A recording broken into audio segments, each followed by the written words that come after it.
Hi everyone! Hello! My sister is Hi. back! And this is my 200th video Yay. on my channel! Yay! So, Congratulations! thank you very much. Right, so this, Laura's going to be here for a couple of days. Yeah. We have got 5 videos planned. Yeah. We only got to shoot a couple the last time that Laura was here, so get comfortable. Get comfortable. But we thought of this video earlier today when we were at lunch, yeah. and Laura just randomly said, "What are your top 10 books?" And that meant that the whole lunch, pretty much the whole lunch, was. It's really hard. It's so isn't it? hard. It's really difficult. So hard. But it was the 10 books that we feel killed us. Yeah, and the thing is that if like in another 100 video time we could do this again, and there may be variations on it, because of books. Some of the books on both our lists are books that we've read recently, and we made a rule as well. Yes, it had to be books that gave us like a visceral reaction that made us feel to like our core, not just books that made us a little emotional and misty-eyed. So these are books that basically killed me. So and we had another rule that we couldn't have a series of books. We could have an individual book from a series, but not a series, but not an actual full series of books. So that killed me straight off, because I was like, oh great, that's made it even harder. But the first one is the first one on my list, and it's the 5th one on Laura's list. So since we both, it's the only book that we both. It's the only book that we both share. Yes, it is. So we're going to talk about it together now. And then we'll rather than repeat. So the book is Harry Potter and the Half-Blood Prince, aka book 6 of the Harry Potter series. AKA this Harry Potter and What Cut Me Open and Watch Me Bleed.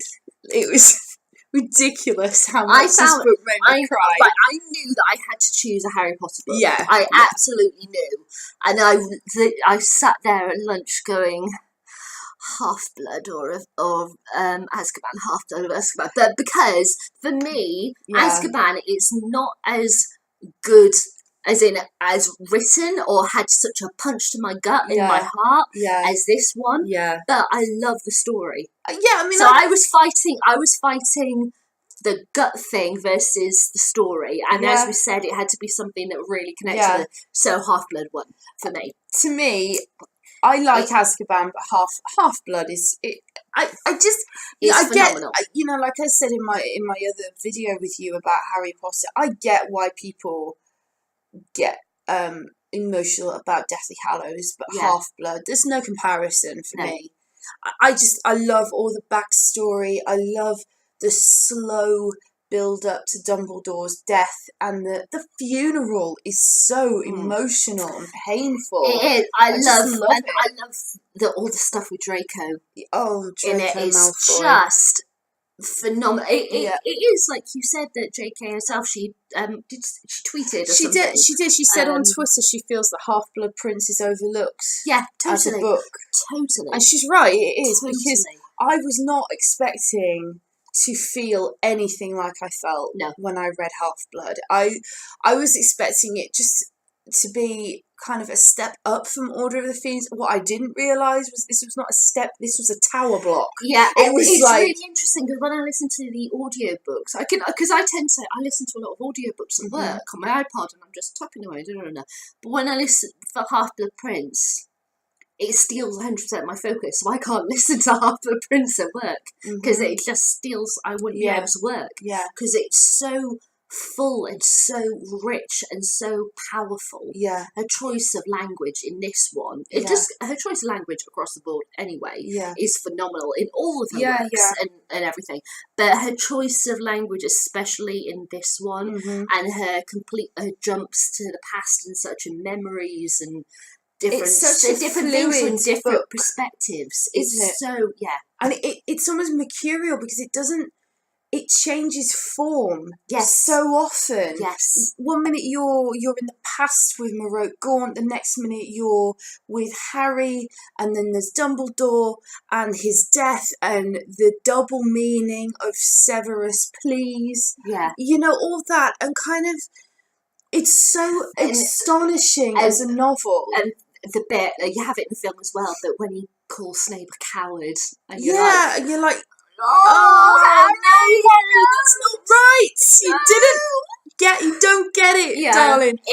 But it's just it's phenomenal. wow. It is a phenomenal novel. Yeah. I mean, this was. I mean, I know a lot of people get really emotional about Sirius's death. Mm. I was not one of those people, to be perfectly honest.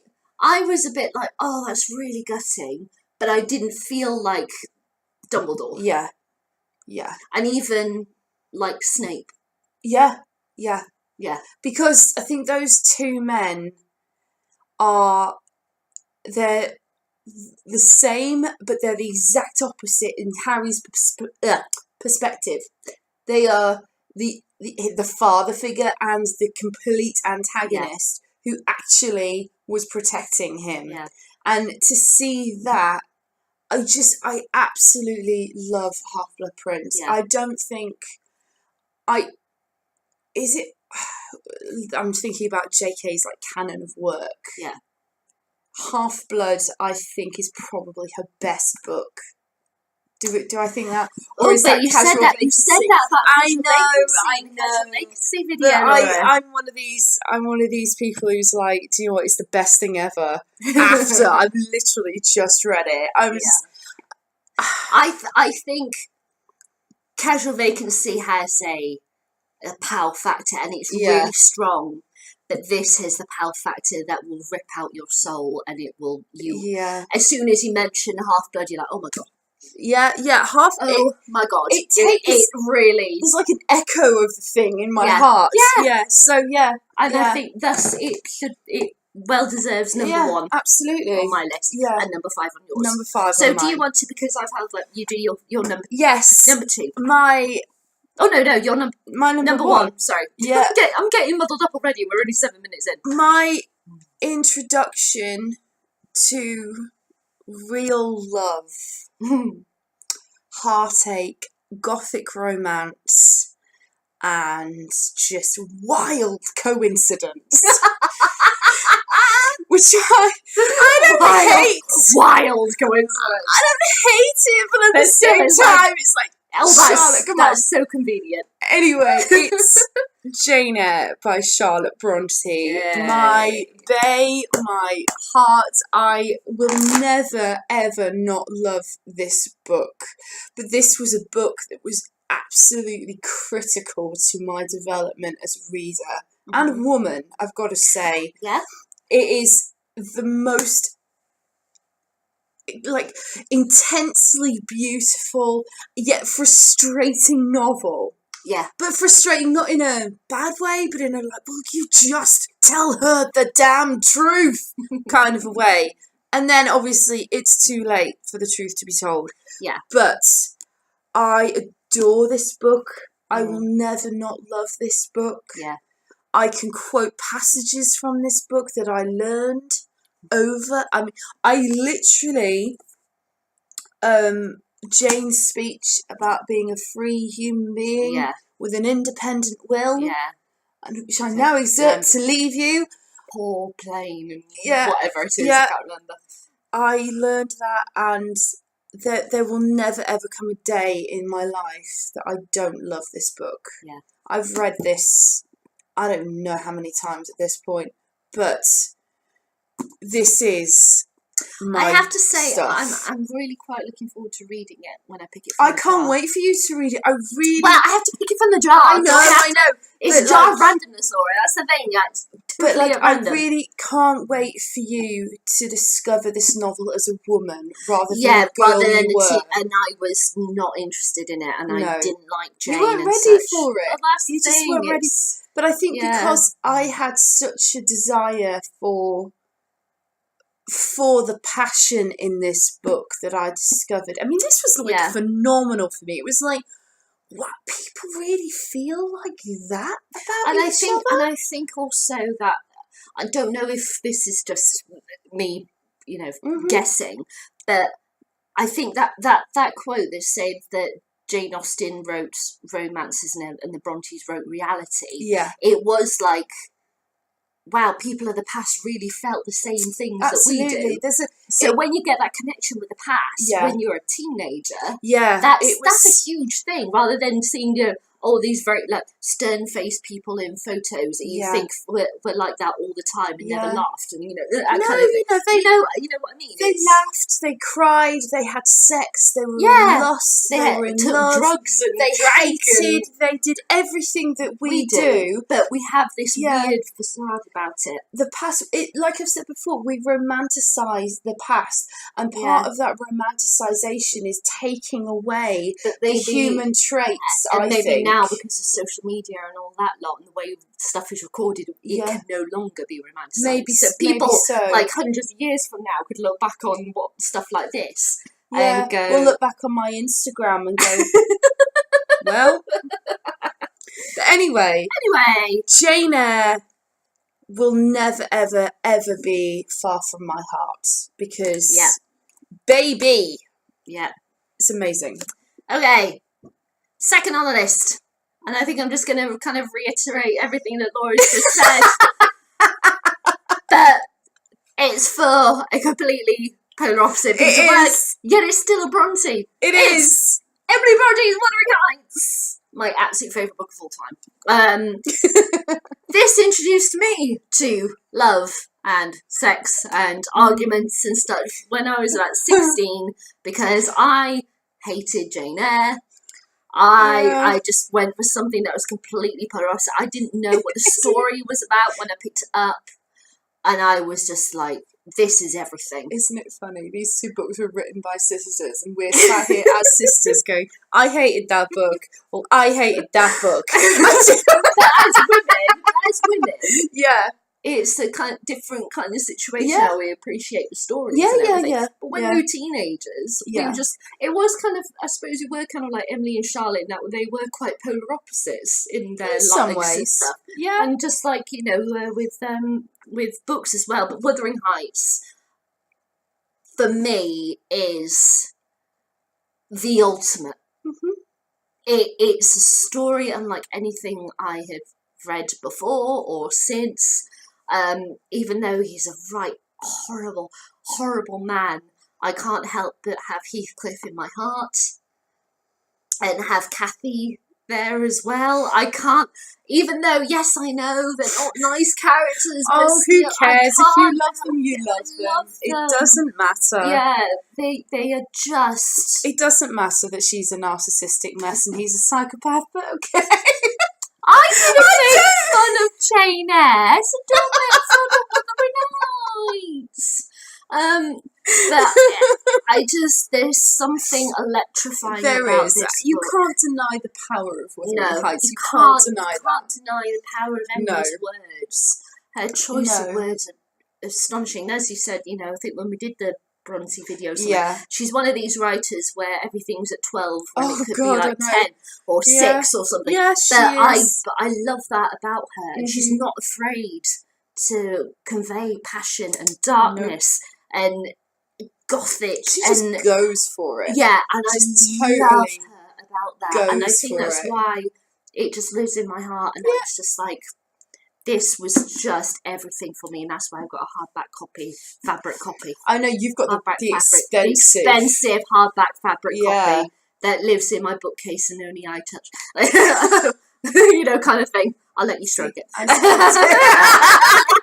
But yeah, I bought this very special edition. And I adore it. I think it's lovely. It lives in my soul. Oh, it's the good paper. It's the good paper. It's everything. The really good paper. There is a quote from it where Heathcliff, and it really connects to how I feel about this book, when Cathy dies, and he says, "Haunt me forever, drive me mad, but do not let me live without my heart. I cannot live without my heart. I cannot die without my soul." And this book lives in my heart and my soul, and I can't live without it. Yeah, well, see? There you go. Then. Right, what's your second one? My second pick is a book that I read reasonably well, not reasonably recently. Probably about 5 years ago or something. 5 years ago, yeah. Maybe 5 years ago. Which has been lauded as the greatest novel to ever have been written by an American, and that is The Great Gatsby by F. Scott Fitzgerald. I adore this book. I read it in a couple of days because it's so small. And the power of this novel is, it's poetry. It's pure It's very poetry and beautiful. I mean, look, that's actually the book. That's an introduction. I hate it when they do that. But when you have somebody who's a great author, they do that, don't they? And they have to write about everything about the author and analyse everything before you actually start reading it. You know, it is a short book, but it's a powerful book, and I have to love admit, that about it. I couldn't read the book. Yeah. Even though I appreciated the story, and I love the story. Yeah.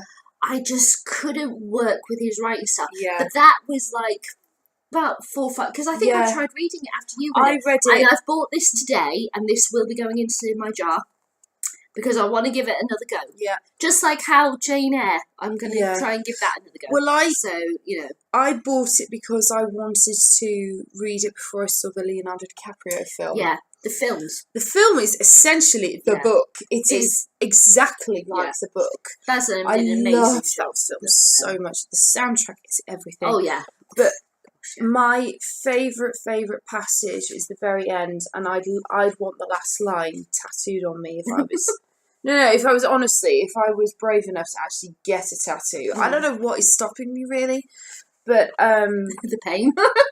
Oh, I've given birth to 2 kids. Fuck the pain. Anyway, I love the last paragraph. It says, Gatsby believed in the green light, the orgiastic future that year by year recedes before us. It eluded us then, but no matter. Tomorrow we will run faster, stretch out our arms further, and one fine morning.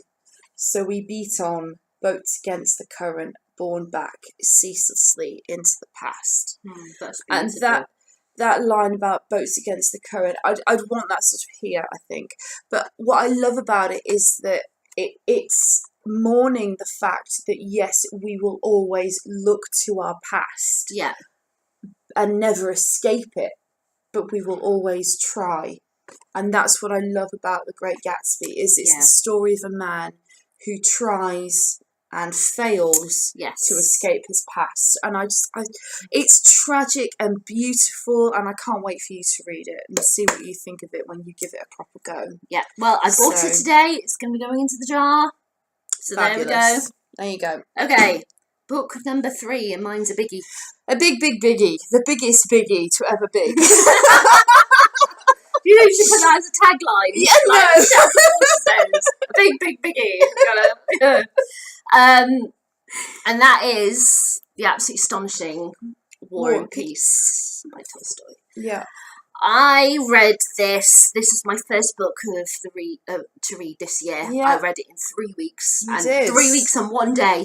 3 weeks. 3 weeks on 1 day. And that is great. I literally went to work and I read. I didn't do anything else for 3 weeks. I was just but the thing about it, I didn't mind. Mm-hmm. I was totally immersed in this. I finished it absolutely kicking myself and never have read Tolstoy before, because he is phenomenal writer. I adore every character. I adored every single moment of it. Pierre broke my heart into a million pieces. I'm going to get this. I'm going to get that edition. That edition is great. It is a toughie because it's part written in French and part in I think it's German. So you do have like pages or something, or it has like, you know, a bit beginning of some text here, and then it'll say an asterisk, and then you have to look to the bottom to get the translation, or it'll say go to the back page to learn about the battle sequences.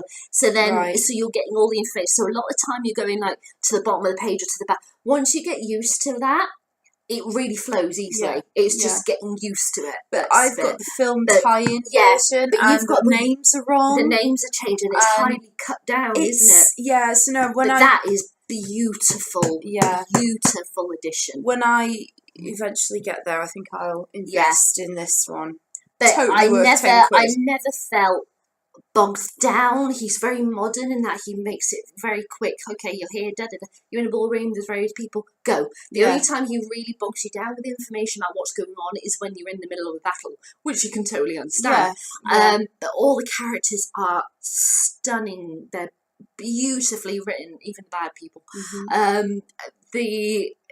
The connection to life, the questioning why we're here that Pierre does throughout, it's just so powerful, and it gives such a gut punch when we lose people, when you get people who don't get their comeuppances that you want to, or they do get their comeuppances in a way that you never anticipated that they would. It really tells you about life. It's not just, oh, here's a shocking story, all this long. Everything is so believable. And that is what makes it all the more powerful. And I love everyone, but I especially love Pierre. Pierre's my little darling. I'd love to take him home and just give him a nice hug and a good meal and a conversation. I'd love it. So if I can meet a character from the book, I want to meet Pierre. Kind of thing. I love Pierre. Pierre's a good man. Yeah, a really good man. War and Peace. Tolstoy. Right, another sort of series, but you can only choose one book. And I dedicated almost 2 years of my life to the Outlander series, so it only felt proper and right to pick Outlander by Diana Gabaldon. It says cross stitch there because the first Outlander book was marketed as cross stitch, but it is Outlander.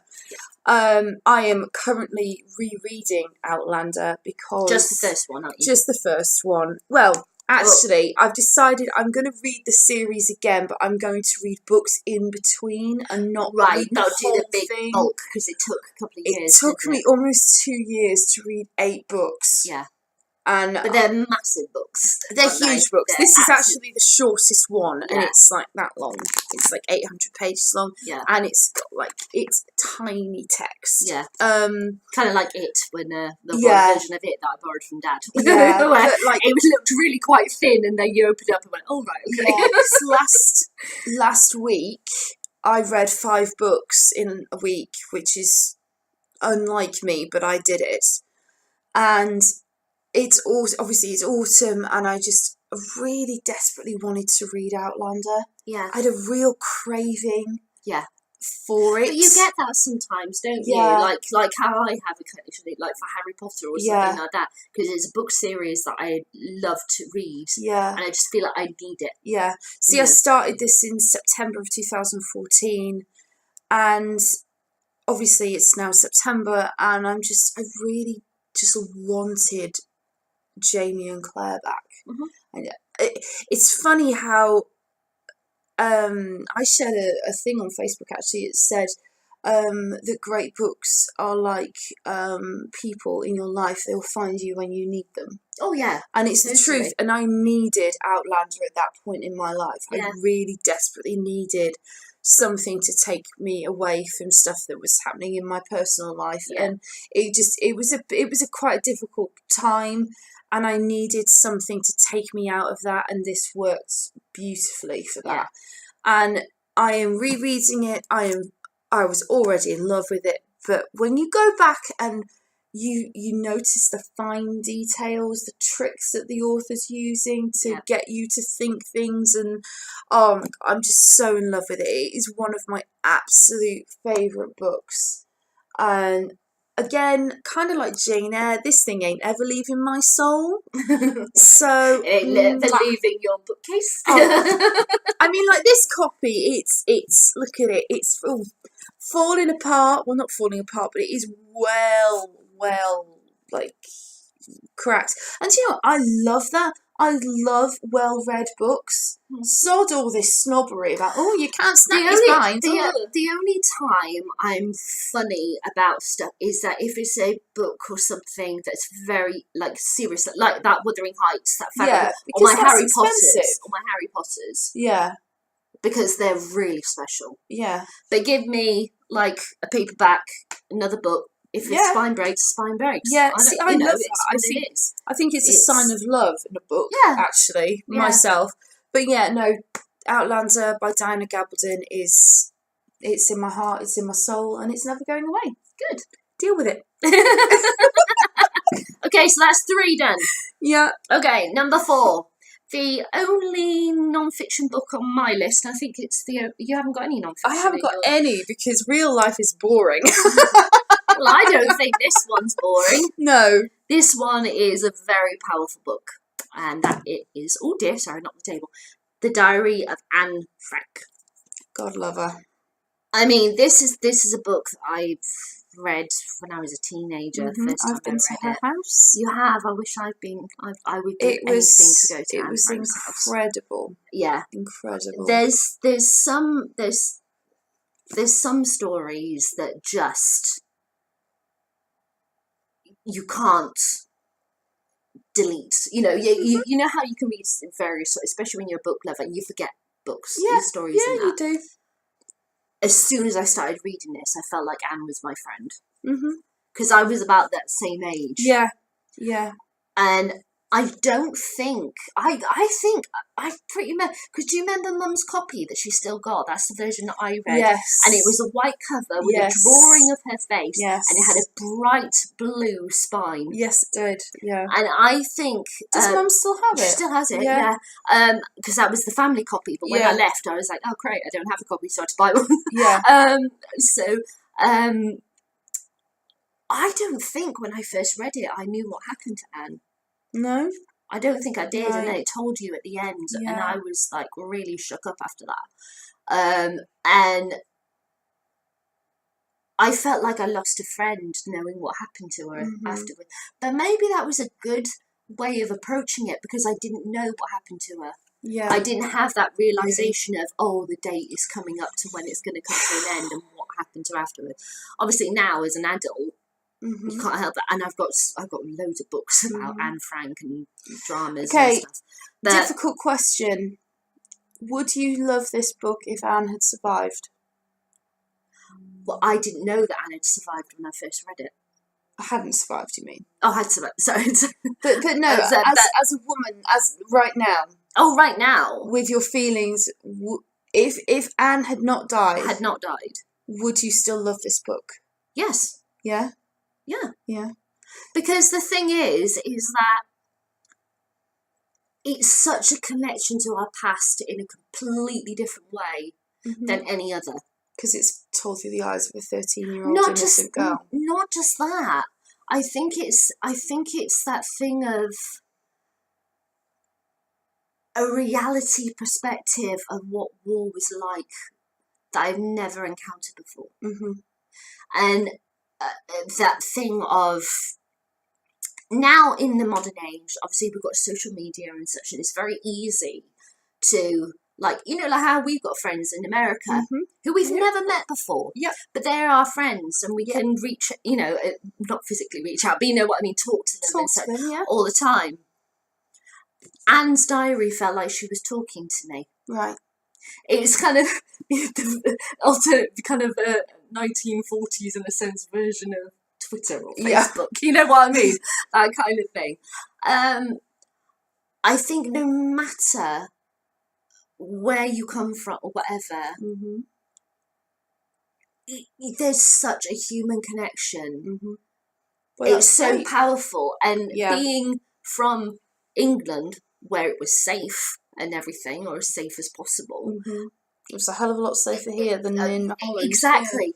I mean, yes, you know, all of the stuff about Holocaust, you could read as much as possible, but you never hear one of their voices. And here's one of them. Yeah. And she's telling you about Morgie, the cat, and fancying Peter, but not sure what that means.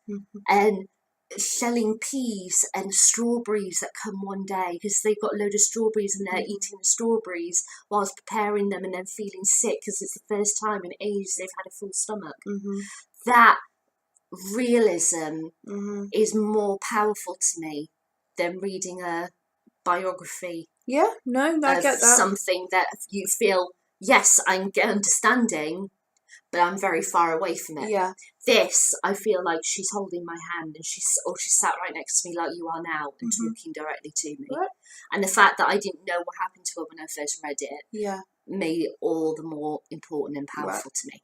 So I've said in a video that if there was ever possible to do a celebrity, kind of like one of those dinner parties, if you could choose any celebrities alive or dead to come do dinner parties, who would they be? I've got Emily Bronte, Jane Austen, J.K. Rowling, Anne Frank, and Lin-Manuel Miranda. You throw in Stephen Fry, and that's a party. Stephen Fry. Okay. And of course you. Oh, thank you. Well, yeah, you'd kill me if I had a dinner party like that and I never invited you. So, yes, number 4 for me is Anne Frank. And I feel like, Emily, can I have your sister's phone number? I'll say Emily +1. Right, number 4. Okay, well, this next one is not a book that has historical importance or anything like that, but it is one of the first books that ever made me cry. Like properly cry. Properly.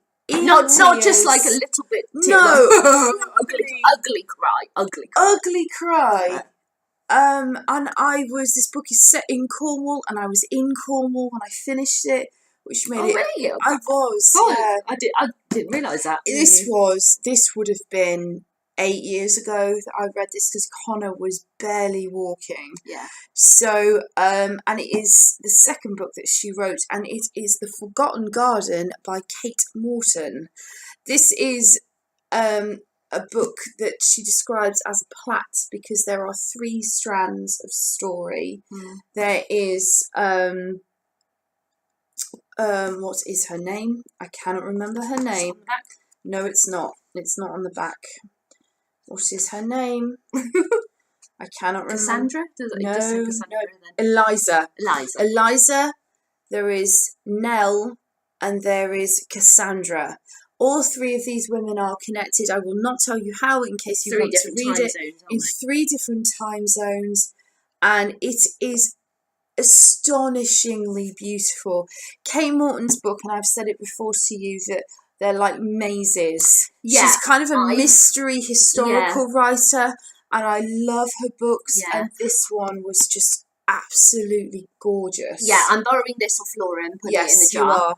I've read one of Kate Morton's books, The Secret Keeper, and that had me ugly crying. Yeah, I was so shocked by that. Though right after I finished it, I thought, right, I'll read the others, but I then moved out of my mum and dad's house, so I was like, so I didn't have the books anymore. But Laura's very kindly said that you can borrow this. It's fine. It's going to go into the jar. It is. She's just phenomenal. She's a phenomenal writer. She's one of these that tricks you and does not care about your feelings. And she pulls the rug out from underneath you. She really does. The tiniest sentence, and it's a throwaway sentence. You're like, oh my god! I loved really about The Secret Keeper was that she kept reiterating a fact about a person. Yeah. Over and over and over again, and then went, do you know what? No. Yeah. And you were like, what? No, with this one though, it is wonderful because Eliza is an author of fairy tales, and it's all about how about the origins of fairy tales, and it's about love, and it's about a mystery in the middle of it, and it is wonderful. It is one of my favourite books. So, The Forgotten Garden. Beautiful. Right. Okay, so on to number 5. So, we've seen your number 5 already. Yes. But after this, when I do 5, you move on to your number 6. Okay, so number 5 is a story that just kind of grew up with, and was very hard to, because this is one of a book series, and this was so hard, and I debated for ages. I thought you were gonna choose the third one. That I was really I know. It was stung to choose, but I went for The Lord of the Rings, The Fellowship of the Ring, book 1. Now, we kind of grew up with Tolkien, didn't we? We did, but I can't do Tolkien. Because our dad is our father is obsessed with Tolkien. Fan of Tolkien. He's got everything, hasn't he? He's got all the books. He's got the Silmarillion. He's got all the Silmarillions. He's got the special art cover. He's got hardback copies. He's got pretty much everything. He hasn't got the new, newly published. Oh God, I know the one you mean. I can see the cover in my head. Yeah, I can't remember the title. It's the story Luthien and someone else. That's going to bug me, but anyway, I won't sit, because if I sit here in silence trying to remember it, I'm not going to remember. Luthien and Tenuvia. Because their story is what is Arwen and Aragorn, because she was immortal and he was a man, and the choice of love and how it. Anyway, I have loved the Lord of the Rings series since I can remember. Mm-hmm. I adore Hobbiton. It's like one of those, if you ever had the opportunity, I know this is completely random, if you could visit any location from any book. Mm-hmm. I go to Fraser's Ridge. And I go to Hobbiton. Mm-hmm. I adore the Lord of the Rings. I love the telling of races coming together. Mm-hmm. How even the strongest person in the world can be easily corrupted. Yeah. How as says in the film, how the smallest person in the world can change the course of the future. Yeah. And because Hobbiton plays a big part in this book. You see, because of Hobbiton, I chose the first one. I can't do Tolkien. No, you can't. Do Tolkien. The third one is phenomenal. Mm-hmm. That I love the first one, and Tom Bombadil's in this one. So Tom Bombadil, yes, I know he's a bit of a weird guy who only turns up for a bit, and he goes, hey, let's have a bit of a party and meet my really weird spiritual wife. Okay, bye. And then he's like, weird. He is very weird. But I love Tolkien, and that if it wasn't for Tolkien writing The Hobbit and The Lord of the Rings, you wouldn't have things like Game of Thrones. I think that's fair to say. No, I mean, Tolkien is like the king of kings of fantasy writers, isn't he? Yeah, and of course, I love the films, and Peter Jackson is my favourite director. When I found out he was doing the films, I was like, oh, kill me now. This is going to be amazing. You see, I love the Lord of the Rings films, but the Hobbit films, I just can't sit through them. I have tried and tried. Even Aidan Turner. I love actually, Killy and Tariel, they were the most interesting thing about any of them. Well, to be fair, I would argue otherwise, but then I'm a big Tolkien fan, and you know. I just can't. I don't know what it is about it. I just cannot connect to it. It's fine. It's the way it is. But then you felt that way about Outlanders, didn't you? I couldn't get into Outlanders. So different taste, different. Yeah. But the Lord of the Rings is wow. All of the characters, I especially love Aragorn. Yeah. I love Boromir, even though he gets very easily corrupted, but that thing of man and Gollum and everything, and how addiction, how it affects things, war, corruption. He's kind betrayal. of a symbol of sort of lost innocence. Totally, and how he was a hobbit and it's what Frodo could become. Yeah. And it has the best person you could ever have around, Samwise Gamgee. Oh yeah. Not person, hobbit.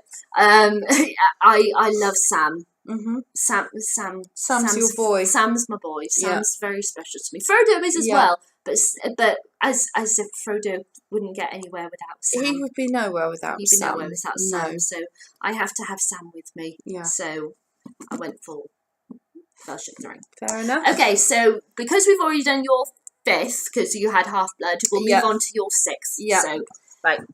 This was a book I read last week. Way. So there we go. One of the 5 books I read. And this is not to say that, you know, I mean, most of these books I read years ago, and this one just jumped off the page and into my top 10 because I have literally never felt so distraught and destroyed by a YA novel in my life. But this one did that, and it is All the Bright Places by Jennifer Niven. It is one of the most extraordinary novels I've ever read. I literally... oh my god! Like a day or something. It took me... Or was it 2 days? Let me see. I started it on a Saturday afternoon and I finished it on Monday morning. Oh, there you go. A couple of days. A couple of days. And it is the story of, it says on the front, the story of a girl who learns to live from a boy who wants to die. And without spoiling it, it is a book that deals with some incredibly difficult subject matter. It's about a boy who sees a girl on a roof of a school, is convinced that she's going to jump and talks her down, and their relationship begins and develops. And I'm not going to say anything else, but needless to say, this is one of the best books I have literally ever read. I adored this. It made me... I mean, like, to compare it, I said to you, didn't I? It was like when Lady Sybil died in Downton Abbey. It was that kind of crying. Or for me, when Beth died in The Walking Dead. Yeah, that was it was just, for fuck's sake, can you please get me out of this pain? Yeah. But then what Jennifer does so beautifully is that she destroys your heart, your soul, your life, and then sort of sweeps the pieces up and kind of sews it slightly back together so that the scars are still visible, but it's intact and it's together. And I adored this book. I think I may have to reread this one at some point, but I cannot recommend this book enough. It's in my jar. I'm waiting. Yeah. It's in there. It's been there for a while. I'm waiting to pick it from the jar. So. Oh God! Yeah. Amazing book. Yeah. Okay. So my 6th one. Yep. This was a tough one because I had 2 books in my head, and they're both and they're very similar in title, but they're completely polar opposites. And the books were either Mockingbird or Mockingjay. And I was like, I really quite like Mockingjay in there because I like because the power of the piece and what it meant and how it felt to me and all this lot. But I was like, I can't kick the other one. I cannot do it. Go on. And that is Harper Lee's To Kill a Mockingbird. Now that is a book. This book is like that book. I have to say this. I would describe it after finishing reading it like, damn, like seriously. That book took a baseball bat to the American idea of race, didn't it? It really did. It was amazing. It's so powerful. It's one of these books. It's from the perspective of an adult reflecting on her childhood, but describing what she saw and learned from her childhood perspective. Yeah. So it's a strange narrative in that sense. Yeah. But it's so compelling, and the innocence of that you know exactly what is going on. Yeah. But the innocence of it, like I adore the sequence outside a prison. And there's this whole gang who have come and are going to beat Atticus. Yeah, and Scout comes in and the kids and they're like, you leave our dad alone. And he goes, go home. And Scout. Hey, Mr. Cunningham. Yeah. I go to school with your boy. How's Walter? Yeah. And it's like, oh, sweetheart. She shames them into realising that actually, you know what? Go home. Yeah. Go home to your families. And she doesn't realise. And No. it's just a beautiful passage. Yeah. But it's got such a punch to it. Mm-hmm. And it's one of those stories that you cannot forget. Mm-hmm. As soon as you've read it. Yeah. Or seen the film if you haven't read the book. Its echoes are still being felt. Yeah, oh yeah. You know, it's as relevant now as it was back then. The recent release, oh God, what is it called? The new book. Go Tell the Watchman. Tell the Watchman. Yeah. Haven't read it. I wouldn't bother. I'm not bothered. And the things that got revealed, especially in the press, is like, okay, that's what she wrote. But the thing was, she wrote that. Her editor said, yeah, it could work. But the stuff you wrote about the children is really interesting. Expand on that. And that's what this is. So Go Set Watchman is the first draft of this. Yeah. And the stuff that gets revealed, it's like, don't do that. Yeah. I totally get what she did and why she did it, but at the same time, it's like, that's not my story. And you notice they waited until after she died. Yeah. They waited until after she died. Yeah. I don't know if that was a deliberate decision or not. I don't know. But this, either way, yeah, it's an extraordinary. I didn't want that to spoil no. what this means to me. Why? That don't. Don't let that happen. So yeah, and this also has one of the most beautiful and just wow characters ever, Boo Radley.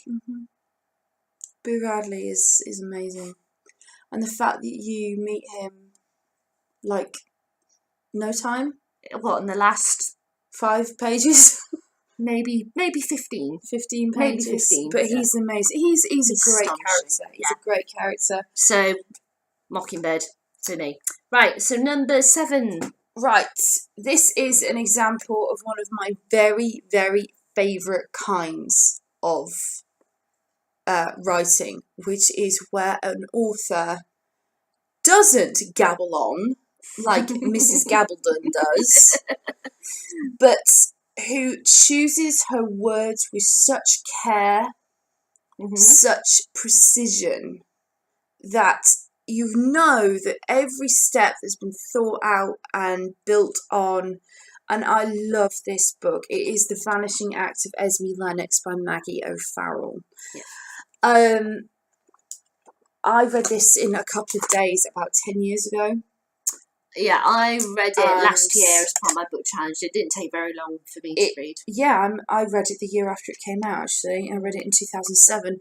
And it is, for me, I loved it so much. And it's the unreliable narrator. I love unreliable narrator books. Like, it was like The Girl on the Train. I realised this bitch is crazy. Like, for real crazy. And then you went, actually, no, maybe she's not. Yeah. But this book is about 2 sisters, Esme and Kitty, and their lives in Edinburgh in the 1930s, and how Esme isn't really normal. Yeah. Whatever that means, and how Kitty took advantage of that, and what Kitty did.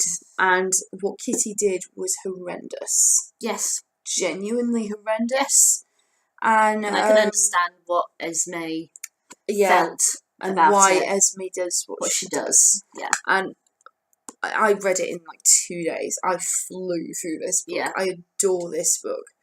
And yeah, this one needs a reread. Yeah, I'm going to be rereading a lot. But yeah, The Vanishing Act of Esme Lennox. I loved that book. Okay, number 7 for me is from childhood. Yep. It's just a story that I love. Mm-hmm. It's The Railway Children. Yeah. by E. Nesbit. The Railway Children is a story that we both kind of grew up with, wasn't it? Daddy, my daddy. Yeah. Love the films. The film was just it was great. Yeah. But also the story as well, and the book and everything. And I love there's so much going on inside this book. Inez Bit is one of these children's writers, again, where she is able to give you so much information with so little, and put you in a perspective that you didn't anticipate. So you're seeing a lot of stuff through the eyes of children. In it, and how society reacts to them. I love all the different characters, all the different adventures they go on, and then the powerful thing underlining of where is Daddy? What's happened to him?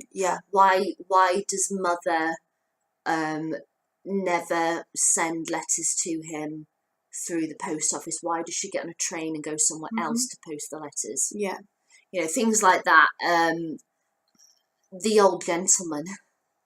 Everything. And there's actually a passage in this where I do creative writing, doing a course again, and there's a passage in there. I'm writing something at the moment that links to a passage in this book, and it's to do with them explaining how it feels to not have Daddy around, and they describe it as, have you ever seen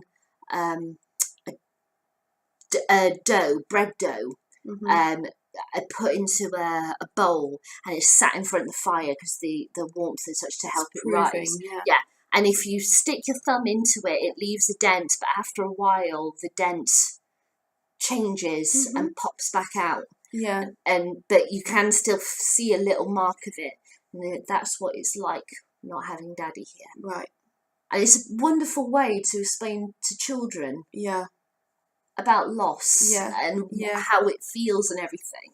And so it's very interesting to see that from a child's perspective, and that is a link in in a story that I'm writing at the moment. So the Railway Children obviously made a big impact on me, if that's part of my story. In a deeper way, the Railway Children is about the reality behind the facade as well. Yes. Because the rich to the poor. Mother change. Who Mother really is. Mother doesn't tell anybody about Daddy. Not until Bobby finds out. No. And only Bobby. Only Bobby knows. So Peter and Phyllis just think Dad's been away. But anyway, it's a children's classic, isn't it? It's a classic, and I adore it, and maybe that's why I like looking at trains and being on trains. Trains are very romantic. I've been on a couple of trains today. So, I mean, I've got a thing for Brief Encounter for a reason. Same here. That film just slays. It's just everything. Okay. But anyway, going from something very light and innocent to something very different, albeit innocent about a fairly dark subject. Let's just jump into the dark with Irvine Welsh and filth. It has to be Irvine Welsh. I read this book probably about a year ago now. Yes, because wasn't it around when T2? Yes, it was coming out. It was, and I adore filth. This book is hard. It's really hard to read in a lot of ways because Bruce Robertson is a total bastard. In every possible, he's every ist and ism going. Would you say it's kind of like on another level from a guy? See, if you like your work colleagues would go, God, he's such a bastard, or but this is like on a monumental scale. On a monumental bastard level, and he is probably well, he is.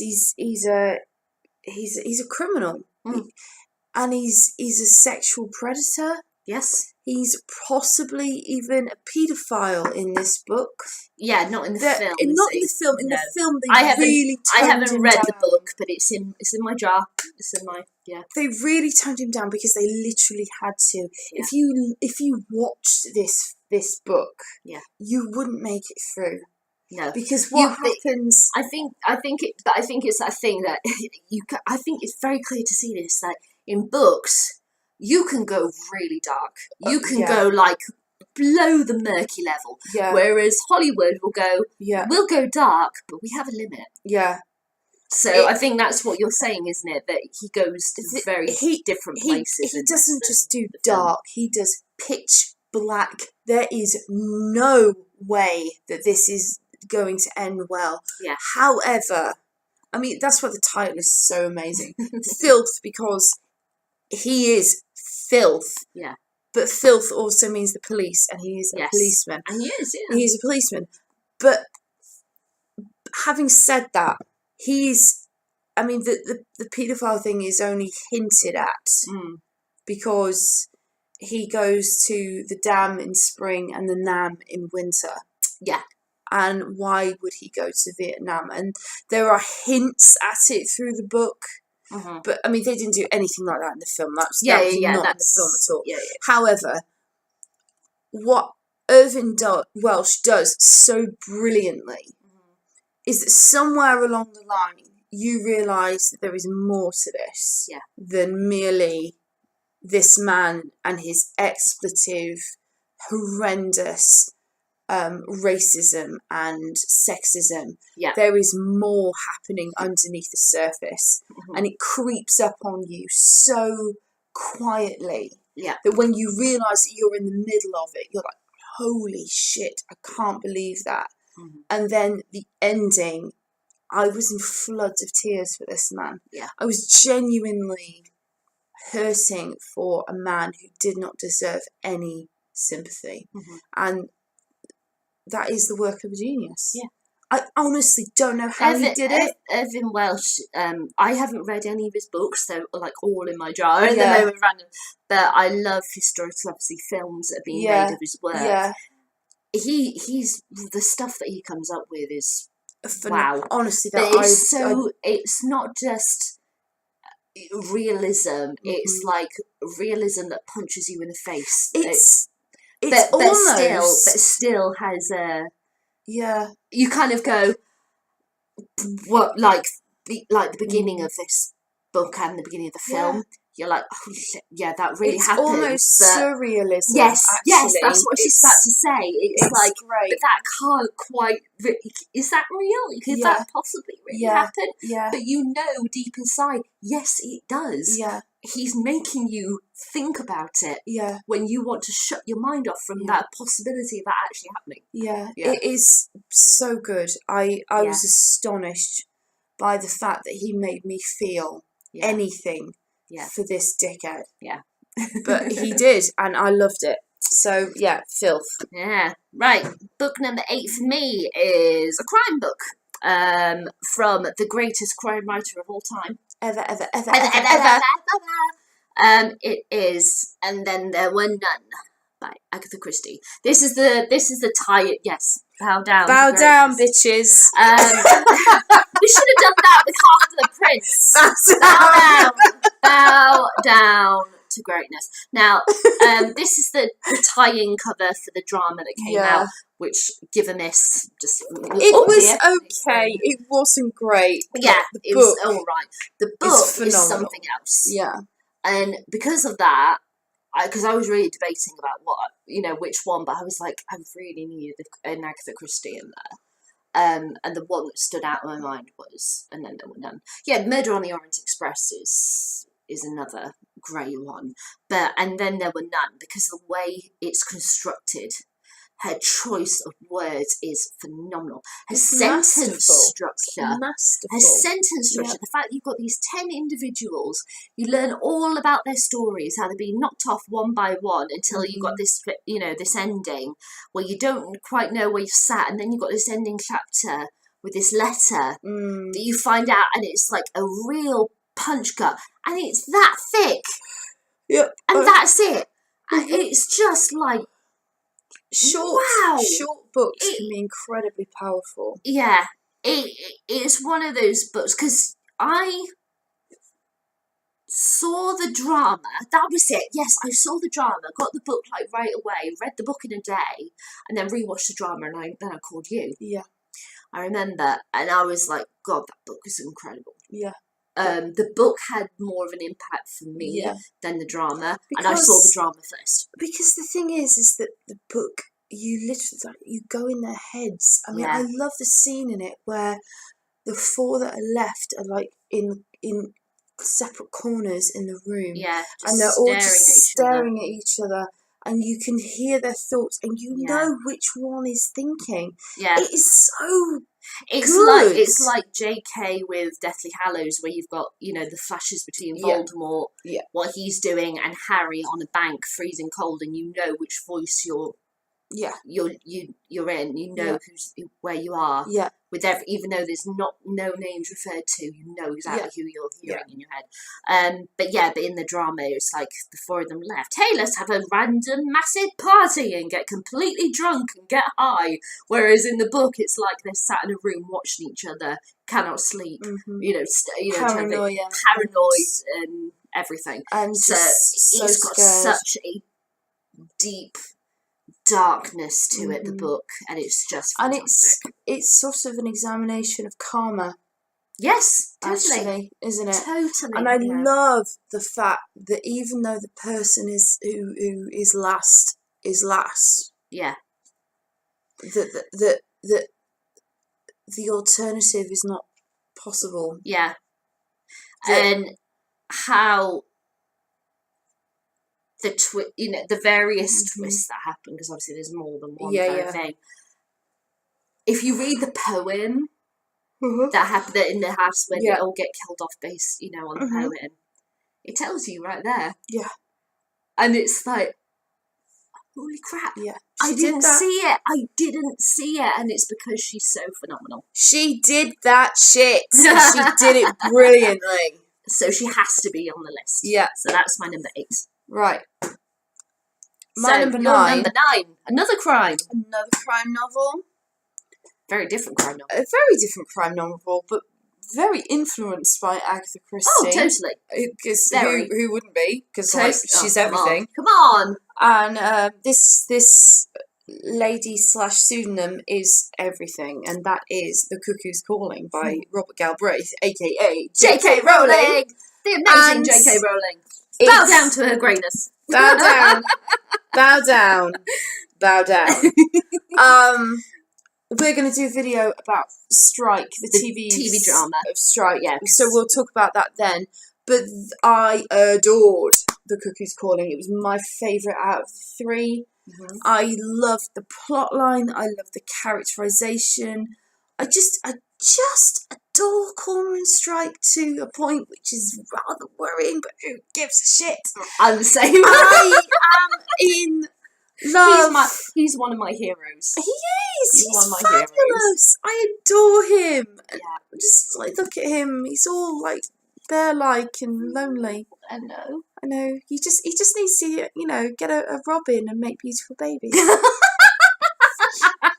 Hey, look, I ship it, and I've got absolutely no shame. I do not care. But anyway, as a book, I adored The Cuckoo's Calling.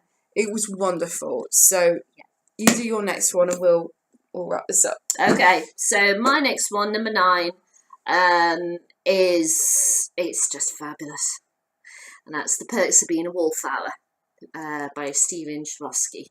This is a very, very interesting book. It's about a boy called Charlie who's starting in high school, and it's written as a series of letters to friend. And it's all about the people that he meets, the things that happen to him, the connections of life, learning new things, what things mean, being introduced to drugs and that. Can I borrow this? Yeah, sure. Charlie's had various issues, and it's just perfect. And what is the thing that I really love about it, this is going to sound really bad, or I don't know if it sounds bad, it's got the most amazing soundtrack in that it's set in over 1991 into 92. Because he starts in September 91, I think it is, at his school, and it ends like the following summer. And being a kid in the 90s, he loves music, and all his friends love music, and there's so many albums that are referred to. I'm like, yeah, I know, I get it. Do you know what, though? It's true. And just like the film version has got the most amazing soundtrack. It's not the same soundtrack as the book. Just to make that clear. But it's got an amazing soundtrack. The 90s was just fabulous for music. Music was just... I know I sound old, but everything just sounds the same these days. No, I agree. It really is all like that bouncy summer beat, which is great in the summer, but like, I don't know. It's not the same. It's not the same. It's not the same. Then I'm old, and it's... You're not old, Laura. I'm 35 next February. So? I'll be knocking on 40's door soon. I can't deal. I just cannot go with that. Anyway, back to Perks. Back to Perks and not my neuroses. The way Sorry. The way that Stephen writes this is just so phenomenal. It's all written from Charlie's perspective, writing these letters and what these letters convey, and the power of everything, and like the influence, because I love his English teacher. Who realises that Charlie has this ability to see things, and he gives him extra homework. His extra homework is he gives him copies, his own personal copies of books that influenced him when he was a teenager, and just tells him read them. Tell me what you think. And he's like, okay, right. You said you thought about that, right? Try this one. And it's not. Charlie thinks it's homework because that's how he sees it in his head. He's very introverted and everything, but he has this wonderful ability to just say what he thinks, and so he and then his friends he becomes part of the Wallflower Club, which is absolutely amazing, and I just love his friends, and I love that in the film version we've got Emma Watson and Ezra Miller. Ezra Miller. I mean, Ezra Miller. He's a huge Harry Potter fan. So can you imagine what he was like when he's been told, by the way, you're going to be playing Emma Watson's sister? That he freaks the hell out. I swear to God. They need to give the lad that plays Charlie a job on the Fantastic Beasts films at some stage. He's really good in Perks. He is. He was crap in Three Musketeers. I was going to say. I wasn't going to say that. I was going to say some other film choices that he's done. He hasn't you been can be as diplomatic as you like.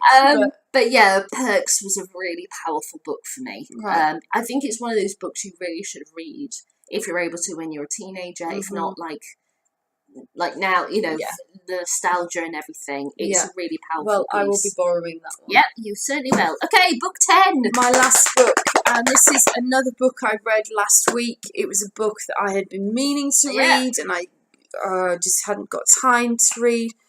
And it's really another short, sharp, powerful, oh my God, how the fuck did that happen? How did that author do that kind of a book?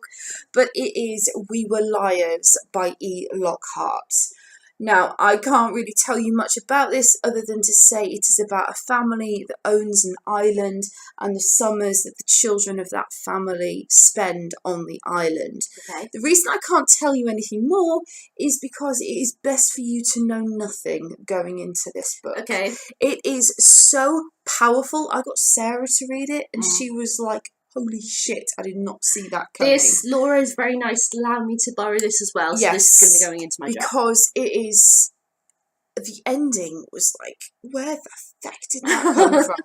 It was wonderful. I cannot wait to read E. Lockhart's next book, which is called Genuine Fraud. It's out on hardback, but I'm waiting for the paperback because I'm funny like that. Well, I'm the same. I'm like, like most Sophie Kinsella books, I've got every single book she's written, but I will wait a year in order to get it in paperback because all my other books are in paperback, so they have to sit on evenly on my shelf. So it's the book lovers. Horrible thing. Sometimes we have to go through that pain. Like All the Bright Places, I only read it last week, but it had such a phenomenal, it's like she took a baseball bat to my heart in 225 pages. Amazing work. I loved that book. So that's my top 10 done. So your Right, what's my your last number one? 10. Drum roll. It is, because it's just so good, Career of Evil by Robert Galbraith, aka JK. Bow down. Bow down. Bow down. Bow down. Bow down for Bow the Queen. This is the third Cormoran Strike novel. So you had the first one, I had the third one. I adore all three books. But for me, when I think of Robert Galbraith, Career of Evil is the first thing that springs into my head. It's, for me, the best one. Not just story. I'm talking about how it's structured.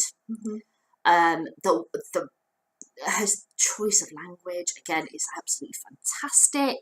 The flipping back and forth between the killer's perspective and the third person of the detectives, how everything is interweaved, her use of Blue Oyster Cult, because I love Blue Oyster Cult. Amazing.